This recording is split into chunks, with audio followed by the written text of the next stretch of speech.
There's a very high chance that sneakers will be irrelevant by 2025, and this is a very bold statement, especially with a lot of heat coming out next year. But we've already noticed in the year of 2024, just because you have a good product doesn't mean anything, because we've had a lot of bangers either sit on shelves or go on sale. So there are a lot of things in the sneaker industry and community that needs to be changed, and in today's video, that's what I'm going to be going over. All of the problems that will be causing this potential irrelevancy and some solutions that could potentially fix it. So without further ado, let's get into it. So in this video, I want to mainly focus on Nike and Jordan, because whenever we talk about sneakers, I think people automatically associate that with Nike and Jordan. But obviously the other brands have been kicking Nike's butt, which is one of the problems, and we'll talk about that later in the video. But first thing, I do think that we need a new brand to take the spotlight for next year. I've seen it as a trend as of lately, probably over the last 5 years or so. There's always either a brand or a specific shoe that has it just spotlight. It's 15 minutes of fame for about a year. It's usually some type of dad shoe. So this year, our dad shoe was Asics. I know previous years we had like Fila's, we had the Yeezys. So you see where I'm going with. And so Asics is our dad year of the shoe for 2024. However, I don't think Asics will translate very well in 2025, because a lot of people are already just forcing their fits when it comes to Asics, and I already see them dying down. Now, New Balance, on the other hand, I think they're really good at where they at. They have came out with some new models. I love the 1906As, the 9060s, and the 2002 Rs. They have a decent amount of collabs. They have a very good influencer behind them, such as Joe Freshgoods, and then all of their day-to-day shoes, which you can pick up basically at any retailer. They're always good, they're always in stock, and they're always very good colorways without feeling oversaturated. So New Balance, I think they're good. I think they're going to stay relevant, but for everything to kind of shift gradually, because the thing is, a lot of things is going to revolve around TikTok, and with TikTok shortening everybody's attention span, there's going to be a new trend. And again, I think Asics has already kind of fell off. So I think a new brand needs to come into play. And honestly, a potential contender could be Saucony. They have already started dropping some pretty good heat, and I think some people are kind of trying to hop on that wave. Especially, they do have a collaborator as well behind them, J Tips, and he has basically went. I didn't like his last one, but for the majority out of his live releases, the 5 were extremely well. You could argue that the last one was good. It just wasn't my cup of tea. So that is the main thing. And then I guess Adidas. I think ever since Kanye left, I really don't think anybody is worried about Adidas outside of just a lot of the US. Their main thing was comfort, and again, we have Asics and New Balance, and even Nike at this point, that are doing a very good job. So Adidas isn't really, I don't think it'll be somebody. Now, I will say that they are doing really good with the Sambas and the Gazelles. I think those are starting to pop off as well. So Adidas might be able to take that potential crown if they stick to it, and maybe have some new collaborators come in, because I don't think Bad Bunny and everybody else on Adidas is cutting it. So that's my first take.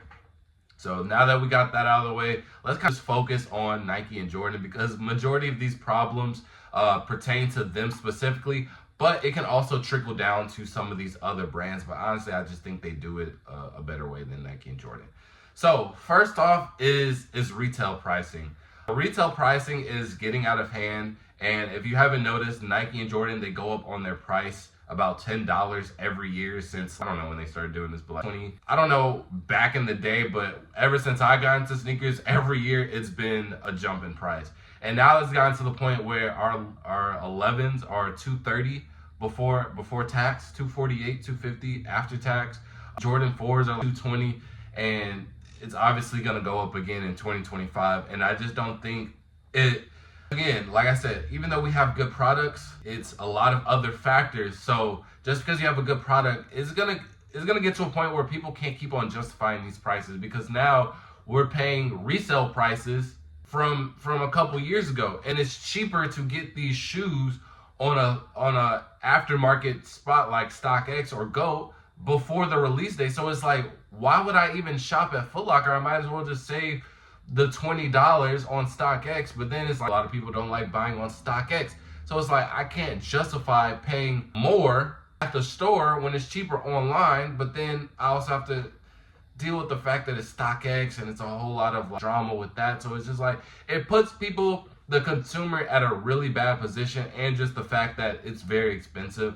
I'm getting to the point where I'm really cutting back on a lot of releases that I like because one, it's a lot of shoes coming out. So that's also going to be an issue that I'll talk later in the video as well. But yeah, I've just come to the point where I'm picking and choosing because $230 before taxes is just ridiculous. So especially with these other brands like Asics. Asics is only $130. A New Balance is anywhere between $160 and $180. So there are a bunch of alternatives, and these shoes are the ones that are trending.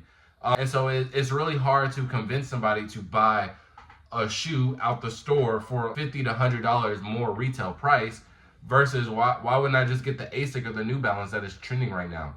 Especially when we have things like TikTok Shop. Again, there's so many affiliate links. There's so many different ways to get cheaper shoes. And this newer generation, and this is something like we can't really control, but having a lower retail price can potentially help this.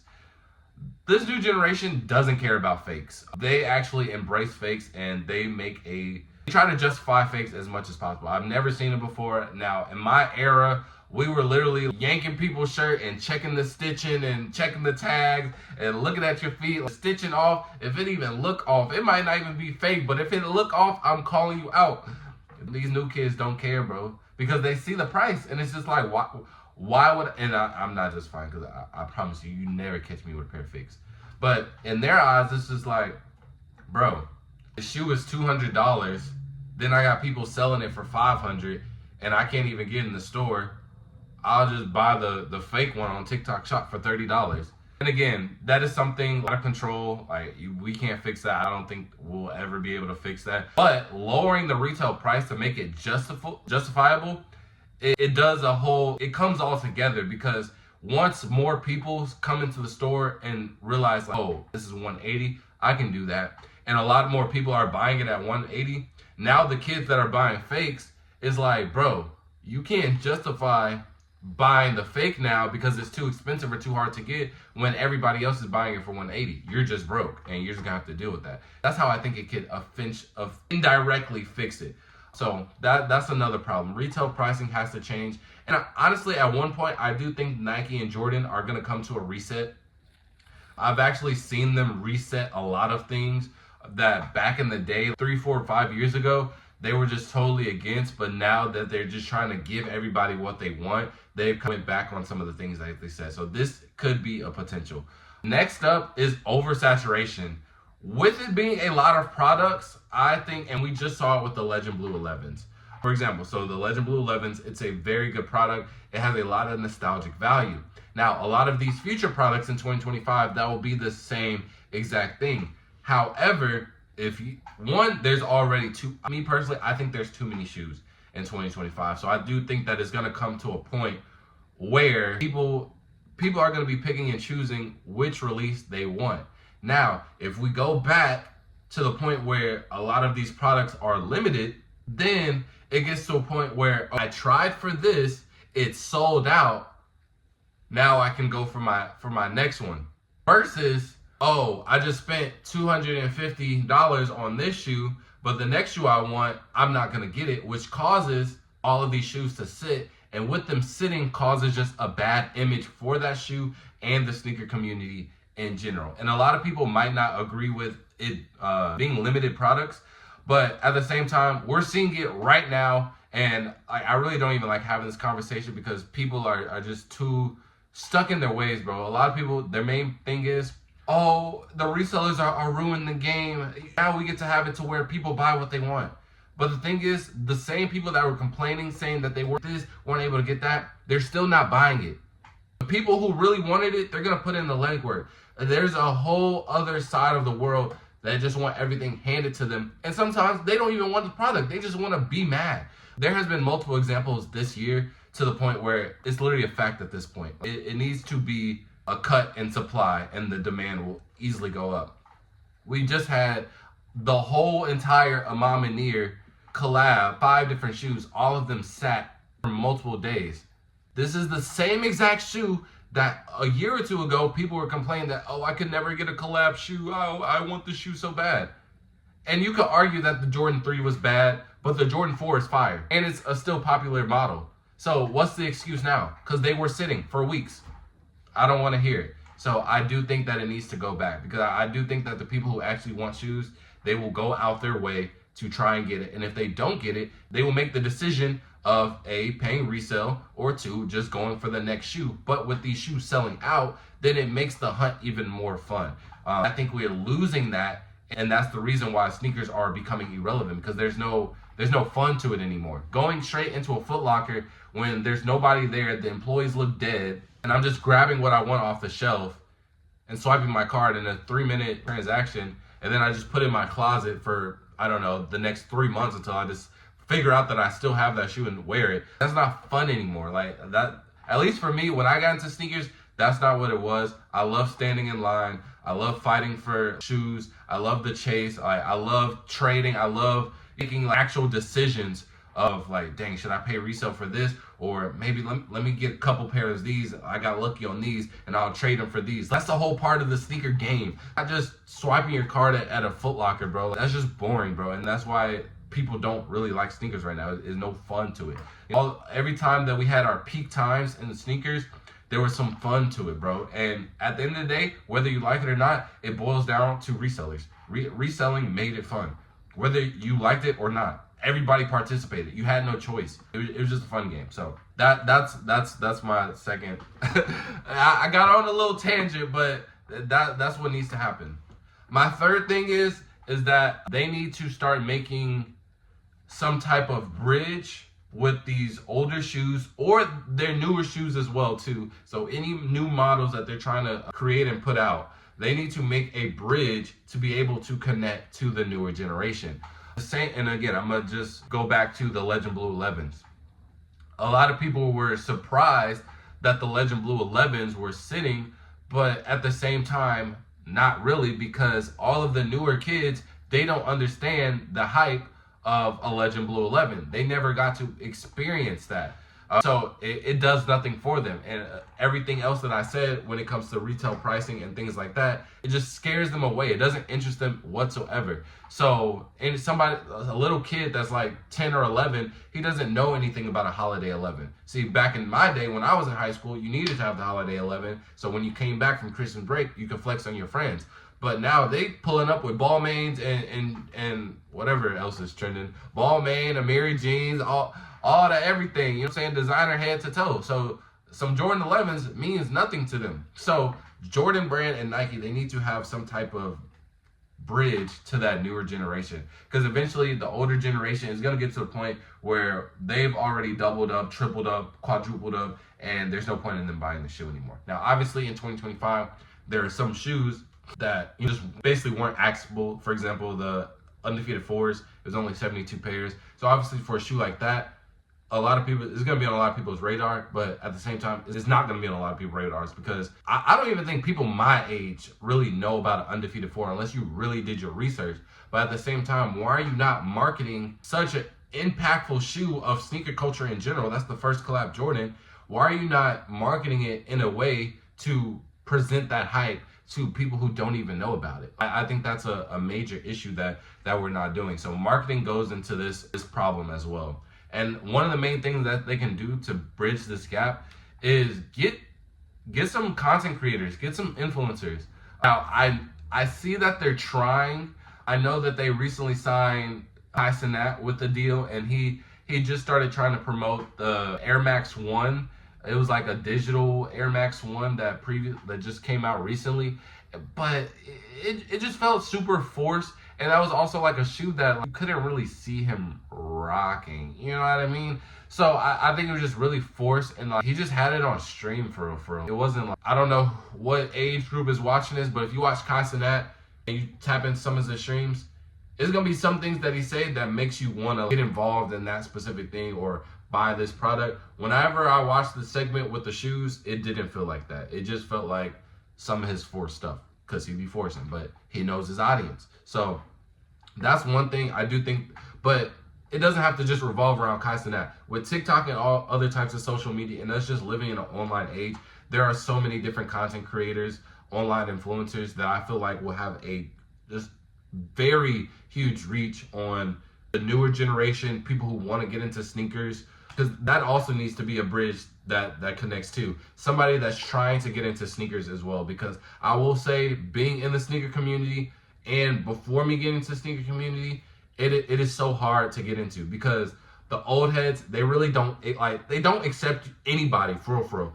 If you wasn't there in the 90s watching Michael Jordan live, and if you don't know the specific material, the difference between tumble leather and regular leather and suede and canvas, bro, they just treat you like you don't even need to be wearing shoes. Trust me, I've seen it in real life, I've experienced it, and I see it anytime I make these videos. They are just gatekeepers, and it's weird. Then my generation, we're greedy. I ain't gonna lie, when I first got in the game, I wanted every dollar. I'm taxing you. 500, I need it. It don't matter. But no, that's seriously how it is. Like, a lot of people got into shoes because of reselling, so that's really all they know. Now, again, I was kind of in between of just reselling and liking shoes in general. So over time, as I've matured and grown up, I really don't care about making a maximum amount of money. Now, I've definitely done deals a lot of times just to give somebody some shoes that they really, really want. And then for the new generation, they just don't know about any of these other things, but there's no avenue to give to them to where they can really learn. And so another thing that these brands could do, and this could go to all brands and all retailer stores as well, have some type of like events instead of standing in line and maybe or standing in line, bro. I just think there needs to be some type of atmosphere to where when we're copying these shoes, we feel good about it again, instead of just swiping our card. Now, again, we are going into a digital age, so maybe standing in line may not be the best thing, but we can still have like community type events, or we can bridge it into the online atmosphere. I do know recently with the Artifact Dunks, in that whole community, I know they just shut down recently, but I think that had great potential. I made a video about it a long time ago. I just think the way they had it going, it was just super complicated, and I feel like they didn't even really know what direction they wanted to go in. But from my initial understanding of what I thought it was going to be, I thought it was going to be like, have this digital shoe, and then like you can like there's like atmosphere online and then a community there, and there's a way for you to like earn different skins or colorways in real life, and then by doing X, Y, and Z online, you can unlock these new skins, which gets you a access code or something to get new colorways in real life. I thought that would be fire, because they have done something like that in the past. They did it with like UK. You were able to win like, exclusive Kobe's, exclusive LeBron's, and then the Artifact thing, they just didn't really know the direction they wanted to go. But Nike is now trying to, well, not trying, they have started collabing with Fortnite. So now they have Jordans and Foamposites and Nikes all in Fortnite, but they're really dropping the ball with that one too, because instead of like they did in 2K where you had to do like specific challenges and grind and do certain things to unlock these shoes, they just have it as skins on Fortnite, and then the shoes that they dropped from Fortnite were literally just leftover pairs that Nike couldn't sell, and they were just like pairs that literally just restocked the week before. Like, it's terrible. So Nike, they need to get out of their greedy ways, and that's really the last thing for real. Nike and Jordan, bro, stop being greedy. It takes you like $20 if that to make these Jordans. Michael Jordan is filthy rich. Nike, you're filthy rich. But the greed is catching up to you, bro. You're at the bottom of the barrel when it comes to these other brands. Asics, New Balances, Hoka, Crocs, they're killing you. They're blowing you out the water right now. Why? Because of greed. All of these other brands, they really, to keep it a buck with you, whether you like them or not, they stayed true to what their mission was, bro. You don't see Asics, you don't see New Balance hiking up the price, and whenever they do drop a collab shoe, here's my collab shoe, but if you didn't get this, here's some also good bangers that you could just get at a retail price. And as simple as that. And they have it to where they're not oversaturating the market either. So there is a chance that some of these regular shoes that are just a GR sitting on the shelves, you still have a chance to miss out on those. And then obviously TikTok and the whole media, they're going to do their thing. And then if you miss out, then the price could go up. That's how it should be for all the people that just say, like, oh, like resellers should be just annihilated from the world. But all these other brands are really just staying true and trying to help the community. They're trying to please the customer. Nike and Jordan, they're trying to please their pockets. That would literally and that's with any company, right? Just name, you can think of any company right now where they're just greedy and you can notice the greed, you're not going to want to support them anymore. That goes for these high-end corporations to your local small business. You can tell when someone's being greedy and doesn't have the best interest for the customers. And I can see that bright as day from Nike and Jordan. And there's going to come to a point, which I think is 2025, where people are going to realize that, and it's just going to be irrelevant because it's just going to be a point where no one cares anymore. And I think that's what it was in 2024. Like, just nobody really cared because it was just super hard to get shoes. And then y'all made it to the point where it's just like, all right, here, y'all said y'all wanted shoes here, and just threw every shoe possible. So now it's like, bro, it's not even fun copping a shoe because y'all are literally gonna have the same exact shoe come out next week, but the color is like inverse, or not even inverse, just like change the sides of the color, bro. It's insane, bro. So those are the things that I think are really making sneakers irrelevant, and 2026 is probably gonna be even worse unless they do these things, because with Nike and Jordan, that all these rails coming out in 2025, I think it's just an ultimate Hail Mary of we need to bounce back because they know they're doing bad, so let's just bring everything out from the vault. But then it's like, all right, 2026, what else? Literally, what do you have to offer? You can't bring anything back. You literally brought everything back. 2024, you spammed us with every single colorway possible. So the future for Nike and Jordan is bleak. I'm gonna just put it like that. And Asics and New Balance, they're doing their thing. Adidas, I don't know. They're a situationship with going on. But let me know what you think is the issue with sneakers right now. Why is it not popping? And what do all of these brands need to do in 2025? So, and then also check out my other videos as well. I'm giving away sneakers all the time, giving out clothes, my sneaker brand, what you see right here on my body, out to the homeless, taking care of them. So everybody can enjoy that same feeling with getting sneakers, whether you like it or not, whether you like my opinion or not. So make sure to help that out. And with that being said, I'll see y'all next video. Peace.